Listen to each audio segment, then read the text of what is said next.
Hello, അസ്സലാമു അലൈക്കും. അപ്പോൾ ഇന്ന് ഞാൻ വന്നിരിക്കുന്നത്, ഞങ്ങളുള്ളത് കോഴിക്കോടാണെങ്കിലും കൂടി ഞങ്ങളുള്ളത് പാലക്കാട് ബിരിയാണി വെക്കാൻ വേണ്ടിയിട്ടാണ്. അപ്പം ഇന്ന് പാലക്കാട് ബിരിയാണിക്ക് വേണ്ട എന്തെല്ലാം ഇൻഗ്രീഡിയൻസ് വേണ്ടതെല്ലാം നോക്കുക.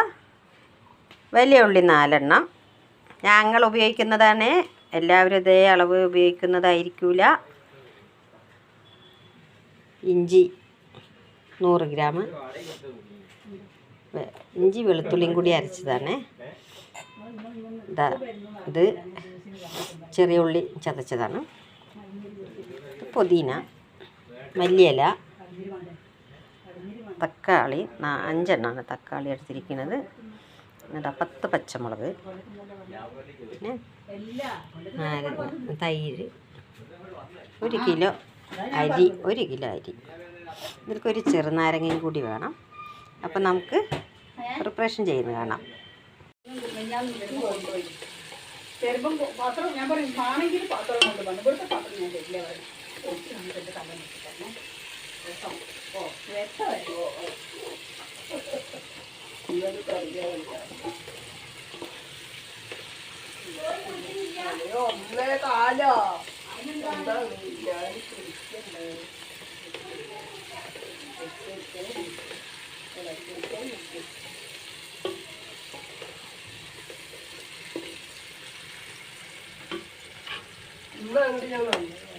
ചിക്കൻ ഇവിടെ ആവുന്നുണ്ട് കേട്ടോ. ഇതാണ് നമ്മൾ ബിരിയാണിയിലേക്ക് ഇടുക.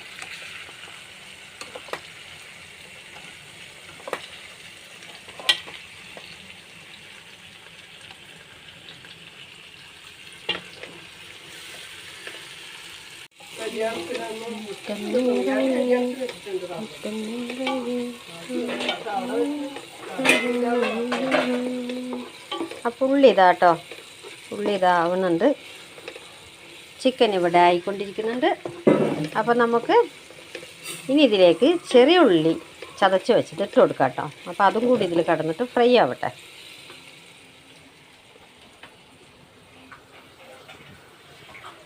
ഞാൻ ഒറ്റയ്ക്കാണ്, അതുകൊണ്ട് കുറച്ച് ബുദ്ധിമുട്ടുണ്ട്, ക്ഷമിക്കുക.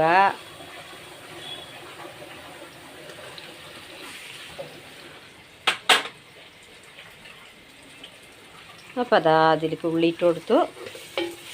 ഞാൻ ഉള്ളിയും കൂടി ഒന്ന് ഇതിൽ കടന്ന് ഫ്രൈ ആവട്ടെ കേട്ടോ. ഇങ്ങനെയാണ് പാലക്കാടൻ ബിരിയാണി വയ്ക്കുന്നതിൻ്റെ ഫസ്റ്റ് സ്റ്റേജ്. ഇനിയും ഇതിലേക്ക് ഒരുപാട് സാധനങ്ങൾ വരാനുണ്ട്. എല്ലാവരും ചിക്കന് ഇതിൽ കൂടെ ഇട്ടിട്ട് തന്നെയാണ് വേവിക്കുക. പക്ഷെ ഞാനത് ചെയ്യാറില്ല. ഞാൻ ആദ്യം ഇതേപോലെയൊക്കെ മസാല ആക്കി എന്നിട്ടാണ് ഞാൻ ചെയ്യുള്ളൂ. പിന്നെ അതിൻ്റെ കുറച്ച് പാർട്സൊക്കെ ഞാൻ ഇതിൽ ഇടും കേട്ടോ. അപ്പോൾ അതിലൊരു ചിക്കൻ ബിരിയാണിൻ്റെ ഒരു മണം വേണമല്ലോ, അതിന് വേണ്ടി ഞാൻ ഇങ്ങനെ കുറച്ച് പാർട്സുകൾ ഇതിലേക്ക് ഇടും കേട്ടോ. കഴുത്ത് അങ്ങനത്തെയൊക്കെ സാധനങ്ങൾ ഇതിലേക്ക് ഇടും. അങ്ങനെയാണ് ഞാൻ ചിക്കൻ ബിരിയാണി ഉണ്ടാക്കുക. പിന്നെ ബീഫും മട്ടനൊക്കെ കുക്കറിലൊന്ന് ഒന്ന് വിസിൽ വന്ന് എന്നിട്ട് ഇതിലേക്ക് കൊട്ടിയിട്ടാണ് ഞാൻ ബീഫ് ബിരിയാണിയും മട്ടൻ ബിരിയാണിയും ഉണ്ടാക്കുക. അപ്പം നമുക്ക് ഇനി അടുത്തതിൽ കാണാം, അടുത്ത സ്റ്റേജിൽ കാണാം. അപ്പോൾ നമ്മൾ ഇഞ്ചിയും വെളുത്തുള്ളിയും കൂടി അരച്ചത് ഇതിലേക്ക് ഇട്ടിട്ടുണ്ട്. ഇനി ഇതിൻ്റെ എണ്ണ ഒന്ന് തെളിഞ്ഞ് വന്നാൽ നമുക്ക് മല്ലി പുതിന ഇട്ട് കൊടുക്കാം. അത് കഴിഞ്ഞിട്ട് നമുക്ക് തക്കാളി ഇട്ട് കൊടുക്കണം. അപ്പോൾ ഇതൊന്ന് നല്ലോണം എണ്ണ തെളിഞ്ഞ് വരട്ടെ. എണ്ണ തെളിഞ്ഞ് വന്നാലാണ് അതിൻ്റെ പച്ചച്ചൊയ മാറുള്ളൂ. അപ്പം അതുകൊണ്ട് നമുക്കത് എണ്ണ തെളിഞ്ഞ് വന്നിട്ട് കാണാം. അപ്പോൾ നമ്മളിതിലേക്ക് മല്ലി പുതിന എല്ലാം ഇട്ടു. ഇനി ഗരം മസാല ഇടണം കേട്ടോ. ഗരം മസാല നമ്മൾ വീട്ടിൽ തന്നെ ഉണ്ടാക്കുന്നതാണ്. നമ്മളിങ്ങനെ പുറമെന്ന് വാങ്ങിക്കുന്നതൊന്നുമല്ല. അത് 1 സ്പൂണ് ഇടുന്നുണ്ട്. ഈ കണക്കുകളൊക്കെ എൻ്റെ കണക്കാണ്. ഞാൻ വേറെയുള്ള കണക്കുകളൊന്നും ഉപയോഗിക്കാറില്ല. എൻ്റെ ഒരു കണക്കാണ് ഞാൻ ഇതിൽ ചെയ്യുന്നത്. ഇങ്ങനെയൊക്കെ ചെയ്ത് നോക്കിയിട്ട് കണ്ടിട്ട് അഭിപ്രായം പറയാം. അപ്പോൾ ഗരം മസാലയും ഇട്ട് നല്ലപോലെ ഇളക്കി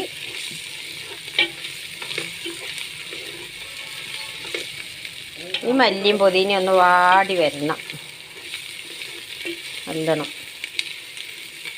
ഇവിടെ നമ്മുടെ ചിക്കൻ റെഡി ആയിട്ടുണ്ട് കേട്ടോ.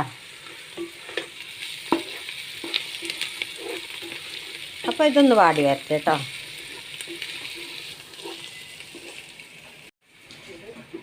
അപ്പോൾ ഇതിലേക്ക് നമ്മൾ തക്കാളി ഇട്ട് കൊടുക്കാം കേട്ടോ. 4 തക്കാളിയാണ്. പുളിപ്പില്ലാത്ത തക്കാളിയാണെങ്കിൽ 5 എടുത്തോളൂ, കുഴപ്പമൊന്നുമില്ല. പക്ഷെ നല്ല പഴുത്ത തക്കാളി വേണം, എന്നാലേ ബിരിയാണിക്ക് പാലക്കാടൻ ബിരിയാണിക്ക് അതിൻ്റേതായ കളറ് കിട്ടുള്ളൂ. പഴുക്കാത്ത തക്കാളി ഇപ്പോൾ ആദ്യമൊക്കെ കിട്ടുമായിരുന്നു, ഇപ്പോൾ അത്ര വലിയ നല്ല തക്കാളിയൊന്നും കിട്ടുന്നില്ല കേട്ടോ. അതുകൊണ്ട് കിട്ടിയ തക്കാളി വെച്ച് ഞങ്ങൾ ചെയ്യണം.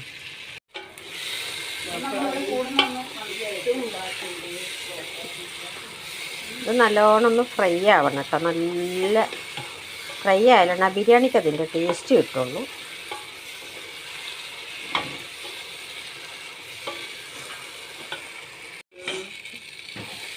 അപ്പോൾ ഇതാ എല്ലാം ഫ്രൈ ആയിട്ടുണ്ട് കേട്ടോ. ഇനി നമുക്കിതിലേക്ക് ചിക്കൻ ഇടാം. ചിക്കൻ ഇട്ടിട്ട് നമുക്കിത് നല്ലപോലെ ഒന്നും കൂടി ഇളക്കാം. ഇതിപ്പം എല്ലാ മസാലയും നല്ലോണം ഫ്രൈ ആയിട്ടുണ്ട്. ഈ ചിക്കൻ ഇട്ടിട്ട് നമുക്ക് ഇത്രയും ചിക്കൻ തന്നെ ഞാൻ ഇതിലിടുന്നുള്ളൂ കേട്ടോ.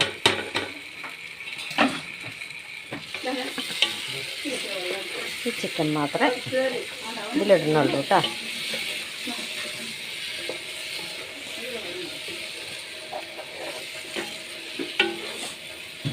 ഇത് എന്തിനിടുന്നതെന്ന് പറഞ്ഞാൽ ചിക്കൻ്റെ ഒരു ഫ്ലേവർ ബിരിയാണിയിലേക്ക് ഇറങ്ങാൻ വേണ്ടിയിട്ടാണ്. ഇങ്ങനെ വേസ്റ്റ് പീസുകളൊക്കെ വിൽക്കുന്നുണ്ട് കേട്ടോ. നല്ല പീസുകളൊക്കെ നമ്മൾ ഫ്രൈ ചെയ്തെടുക്കും.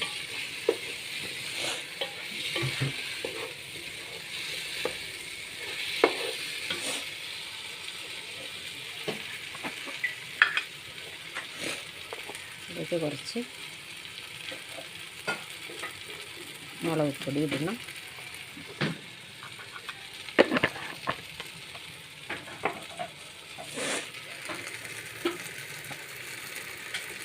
കുറച്ച് ഞാൻ കാശ്മീരി ചില്ലി ആയിരുന്നു കേട്ടോ.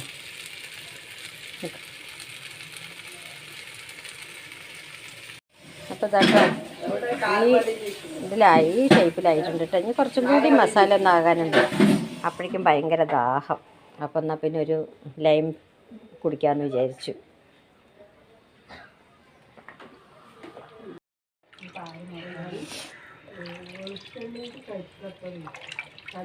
ഓ ഇതാട്ടോ വെള്ളം ഒഴിച്ചിട്ടുണ്ട്. അപ്പോൾ ഇനി വെള്ളം തിളക്കട്ടെ. അരി കഴുകി വൃത്തിയാക്കി വെച്ചിട്ടുണ്ട്.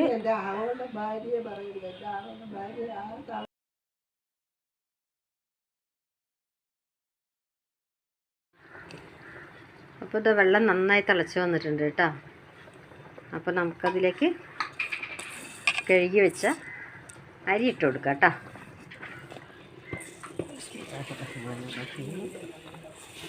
നമുക്കിതാ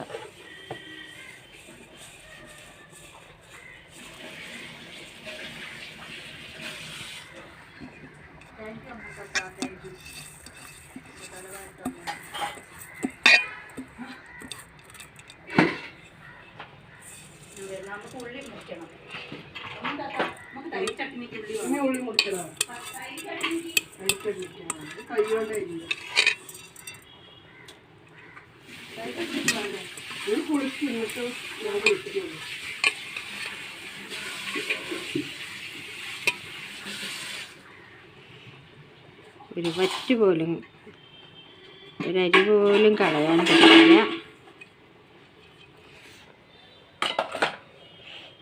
കേട്ടോ അരി ഇട്ടു.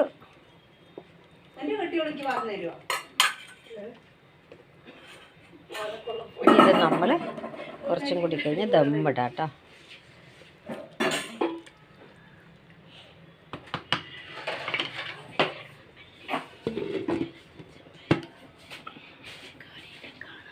കണ്ടോ, നമ്മൾ ബിരിയാണി ദമ്മിട്ടിട്ടുണ്ട് കേട്ടോ. ദമ്മിട്ടു. ഇനി നമുക്ക് ദമ്മ് തുറന്നിട്ട് കാണാം.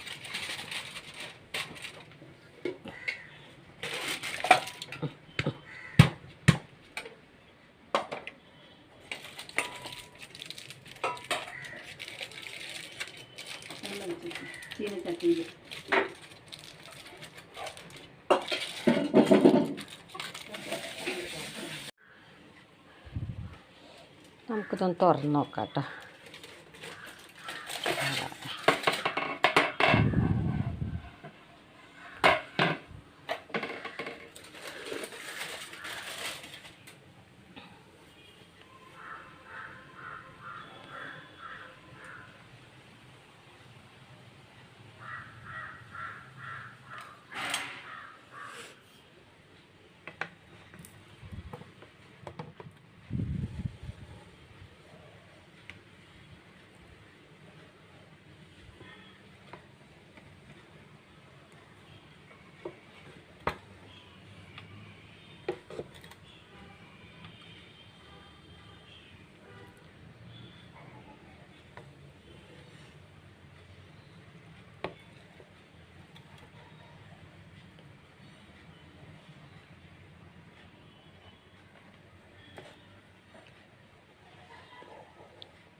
അപ്പോൾ വീണ്ടും നമ്മളൊന്നും കൂടി അടച്ചു വെച്ചിരിക്കുക കേട്ടോ.